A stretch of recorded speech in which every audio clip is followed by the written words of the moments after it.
नमस्कार, नवभारत टाइम्स में आपका स्वागत है। आपके साथ मैं हूं विनीत त्रिपाठी। मेरे साथ मेरे वरिष्ठ सहयोगी रविंद्र जी यहां पर मौजूद हैं और इस वक्त बड़ी खबर पर हम लोग यहां पर डिस्कस करेंगे।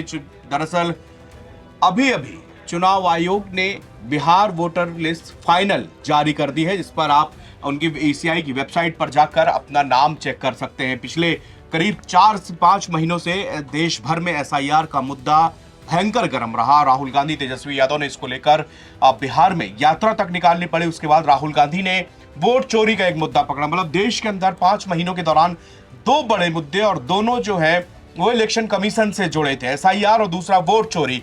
एसआईआर में जो विपक्षी पार्टियां थी और कुछ राजनीतिक एक्टिविस्ट थे, जो वो ये आरोप लगाते रहे हैं कि जो चुनाव आयोग की ये प्रक्रिया है इसमें बहुत बड़ी खामी है। इसको सुप्रीम कोर्ट में इसके खिलाफ याचिका दायर की गई और कहा कि इसको तत्काल रद्द कर देना चाहिए। हालांकि रविंद्र जी, इस प्रक्रिया को रद्द नहीं किया गया, लेकिन इसमें सुधार सुप्रीम कोर्ट लगातार हर हियरिंग में कुछ ना कुछ करता रहा। सबसे बड़ा सुधार था कि इसमें नागरिकता आपका जो पहचान पत्र है, जिसको लेकर आप वोट देने के लिए जाते हैं, तो कहा गया कि इसमें जो है वेरिफिकेशन के लिए आधार कार्ड मान्य नहीं किया जाएगा। लेकिन सुप्रीम कोर्ट ने फिर इसको गहराई से सोचा और फिर जो चुनाव आयोग ने 11 डॉक्यूमेंट्स अलाउ किए थे, उसमें चुनाव आयोग माफ कीजिएगा, सुप्रीम कोर्ट ने इसमें आधार कार्ड को भी जोड़ने का फैसला लिया गया। इसलिए लगातार लंबी प्रक्रिया चली और सुप्रीम कोर्ट में बिल्कुल लगातार हियरिंग होती रही। विनीत, देखिए, सबसे पहले मैं बता दूं कि सुप्रीम कोर्ट में अभी एक और हियरिंग होनी है इस मामले में 7 अक्टूबर को। सुप्रीम कोर्ट ने साफ कर दिया था पहले कि अंतिम सूची जब जारी कर भी दी जाएगी,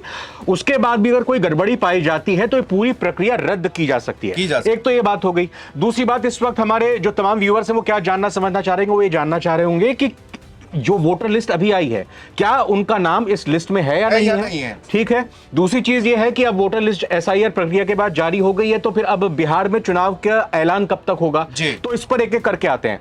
हम बता दें अपने दर्शकों को जो इस वक्त वीडियो देख रहे हैं, अभी आप नीचे 2 लिंक देख रहे हैं। उन दोनों लिंक को आप टाइप कीजिएगा अपने मोबाइल के थ्रू और या फिर लैपटॉप या और अन्य किसी साधन के थ्रू।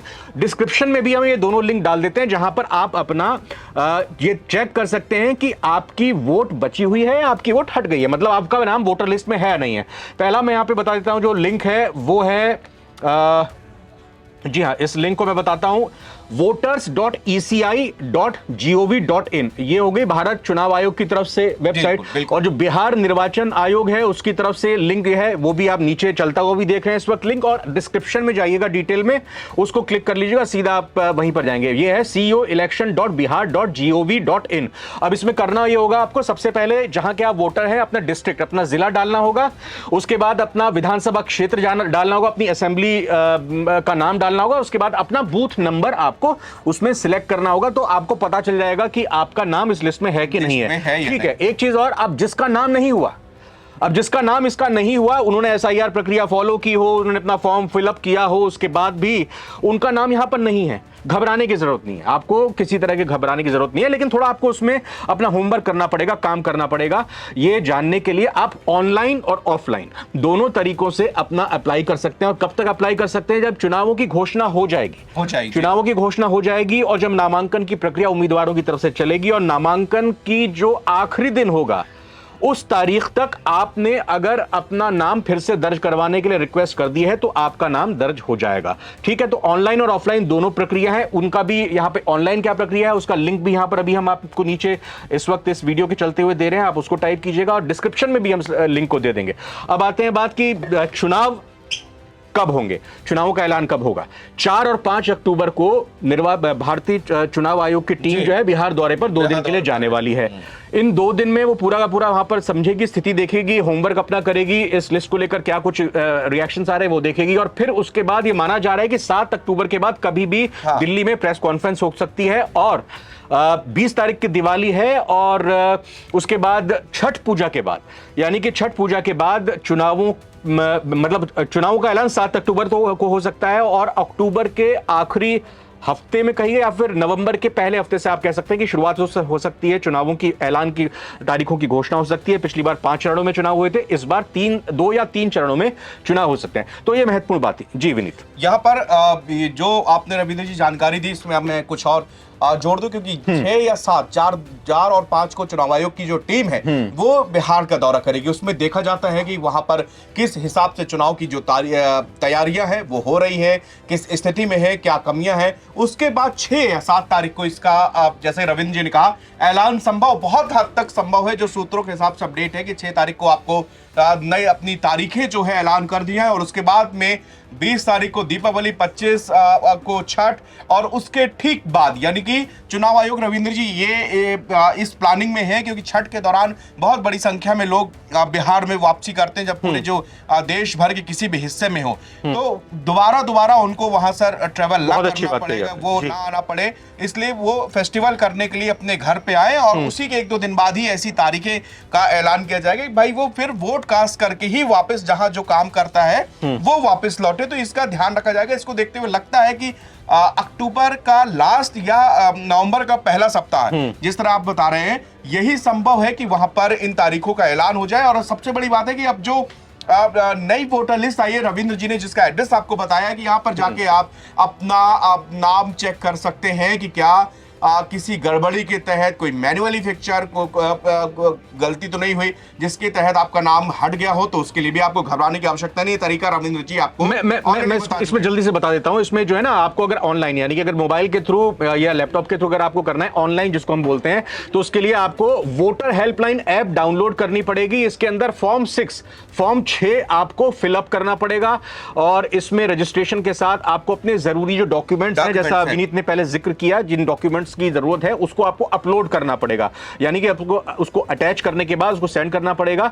फिर सारी चीज चेक होने के बाद सही पाए जाने पर आपका नाम जुड़ जाएगा। और ऑफलाइन आवेदन करने के लिए जो आपके बूथ लेवल ऑफिसर बीएलओ जो होते हैं उनके पास जाइए, कहिए कि भैया मेरा नाम कट गया है, आप उनसे फॉर्म नंबर 6 लीजिए, वो आपको फॉर्म नंबर 6 देंगे, उसको फिलअप कीजिए साथ के साथ वहीं उनके सामने, और फिर अपना जो वैलिड डॉक्यूमेंट है जो मांगा जाता है उसके साथ आप दे दीजिए। हाँ बिल्कुल, ये भी एक प्रक्रिया है, क्योंकि बहुत सारे लोग हैं जो ऑनलाइन करने में समर्थ नहीं है या फिर उनके पास गैजेट्स नहीं है, तो आपको एक्नॉलेजमेंट उसकी पावती जरूर ले लीजिए, जरूर आप उसमें आप जाइए, बीएलओ से संपर्क कीजिए, फॉर्म 6 लीजिए, उसको प्रॉपर तरीके से भरिए, उसमें आप बीएलओ से मदद लीजिए कि भाई कोई कॉलम आपको समझ में नहीं आ रहा, तत्काल आपको बताएंगे, ये उनकी जिम्मेदारी है। और इसके बाद में आप अपना जो भी 11-12 प्रमाण पत्र होते हैं जिससे आपको पता चलता है कि आपका यह के निवासी हैं, उसको लगाइए। उसके बाद में फिर जो है 1 सप्ताह के अंदर अंदर आपका नाम उसमें वोटर लिस्ट में वापस से दर्ज कर दिया जाएगा। रविंद्र जी बिल्कुल साफ तौर पर अब अगर हम देखें कि जब ये करीब 23 साल के बाद एसआईआर की प्रक्रिया बिहार में विनीत हुई है, और इससे पहले जब ये प्रक्रिया हुई थी और हाल फिलहाल में इसको लेकर जो पूरा आपने जिक्र किया भी कि राजनीतिक तौर पे, माफ कीजिएगा, 22 साल के बाद ये पूरी प्रक्रिया एक बार फिर से हुई है। 2023 में ये प्रक्रिया हुई थी, लेकिन उस दौरान जो कहा गया था कि किसी तरह के डॉक्यूमेंट नहीं मांगे गए थे जनता से। और अभी जब ये एसआईआर हुआ, स्पेशल इंटेंसिव रिवीजन, इसको लेकर जो योगेंद्र यादव वगैरह बड़े मुखर है सुप्रीम कोर्ट में, उन्होंने लंबी लड़ाई अभी भी लड़ रहे हैं। उनका कहना यह था कि ये स्पेशल किस तरह है, ये कॉन्स्टिट्यूशनल नहीं है। उन्होंने बताया कि संविधान में स्पेशल शब्द का कहीं कोई इंटेंसिव रिवीजन तो सुना है, लेकिन स्पेशल इंटेंसिव रिवीजन उनकी जो ऑब्जेक्शन था वो यही था कि भाई इसको आप विशेष क्यों बना रहे हो, ये तो एक तय प्रक्रिया है। लेकिन आपने उसके 2003 में जो आपने किया था उसमें आपने इस तरह की शर्तें नहीं लगाई थी जिस तरह की इस बार लगाई हैं। लेकिन देखिए, विनीत योगेंद्र यादव का यहाँ पे जिक्र कर रहे हैं, राजनेता भी रह चुके हैं, सेफोलॉजिस्ट बड़े रह चुके हैं। पूरा एक बड़ा इंटरव्यू विनीत ने उनके साथ किया, यहाँ पर इसको भी डिस्क्रिप्शन लिंक में डाल देंगे, और ऊपर आई बटन को भी क्लिक करके पूरा विस्तार से एसआईआर को लेकर विनीत ने बात की है योगेंद्र यादव से। आप उस वीडियो को देख सकते हैं, क्योंकि इसलिए जरूरी हो जाता है विनीत की एसआईआर बिहार के बाद कहा जा रहा है कि पूरे देश में भी लागू करते हैं, पूरे देश में भी इसकी तैयारी अगले साल 1 जनवरी 2026 से शुरुआत हो गई। इलेक्शन कमीशन ऑलरेडी कह चुका है कि भाई आप मेंटली और रूप से प्रिपेयर हो जाइए। सारे पूरे देश के, चाहे वो केंद्र शासित प्रदेश हो और स्टेट, सभी में आपको एसआईआर प्रक्रिया होगी, और 2026 से इसकी शुरुआत हो रही है। एक्सपर्ट के तौर पर उनकी ये कहें कि एक मत था, या उनका एक पॉइंट ऑफ ये कहिए कि डिफरेंस था जो उन्होंने जाके कोर्ट में कहा। लेकिन जो राजनीतिक दल है उनका ये कहना था कि भाई 7,79,00,000 वोटर थे।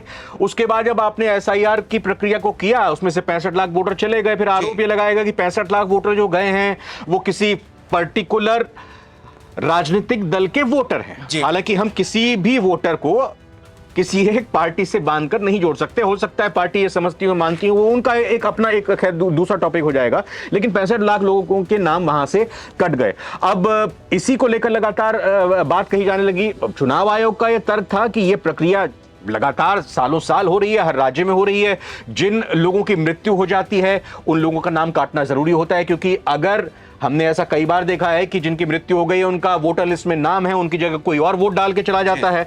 दूसरी चीज इसमें यह हुई कि भाई कोई व्यक्ति अपने खाने कमाने के लिए दूसरी जगह पर जाता है, दूसरे राज्य में जाता है, वहां पर आधार कार्ड भी बनवा लेता है, अपना वोटर आई कार्ड भी बनवा लेता है, लेकिन जहां बिहार में या कहीं पर भी अपना उसका गृह प्रदेश है, गृह जिला है, वहां पर उसका वोट अभी भी बना हुआ है, तो दो वोट वो लेकर चल रहा है, दो वोटर आईडी वो लेकर चल रहा है। अब उसको करना यह था कि भाई अपना एक जगह का वोट आप सरेंडर कर दे, काट दे, लेकिन हाँ, अब इसी चीज को क्रॉस चेक किया गया ईपीआईसी नंबर के थ्रू, जो बहुत जरूरी होता है। थोड़ा ईपीआईसी नंबर के बारे में बता। ईपीआईसी नंबर का देखिए बवाल मचा था जब तेजस्वी यादव ने ईपीआईसी नंबर को जिक्र किया। ये आपका इलेक्टोरल नंबर होता है जिसके जरिए ये हर देश में जितने भी मतदाता होते हैं सबका डिफरेंस होता है। मतदाता पहचान प्रमाण पत्र जो आपके पास सफेद कलर का जो इलेक्ट्रोल पहचान पत्र होता है जिसको लेकर आप चुनाव में वोट देने जाते हैं, तो उसमें सबसे ऊपर एक क्रमांक पड़ा होता है, वही आपका ईपीआईसी नंबर होता है। और ईपीआईसी नंबर कभी दो नहीं हो सकते, यानी कि अगर मैं वोटर कार्ड दो हैं भले वो, लेकिन वो नंबर आप नहीं बदल। इसीलिए बवाल देखिए विजय सिन्हा फंसे थे जब उनके दो वोटर तेजस्वी यादव का नाम आया इसमें,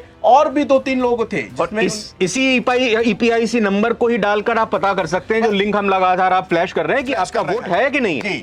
और वो तेजस्वी यादव ने बाकायदे प्रेस कॉन्फ्रेंस जब करी थी तो उन्होंने वो टीवी में दिखाया था कि किस तरह से देखिए एपिक नंबर डालना है, हमारा नहीं आ रहा है। तब चुनाव आयोग ने कहा ये तो कौन सा एपिक नंबर है, हमारे पास जो एपिक नंबर है वो तो दूसरा है। हम तो चुनाव आयोग ने उनके एपिक नंबर की फोटो कॉपी लगा के दी कि भैया आपका नाम है।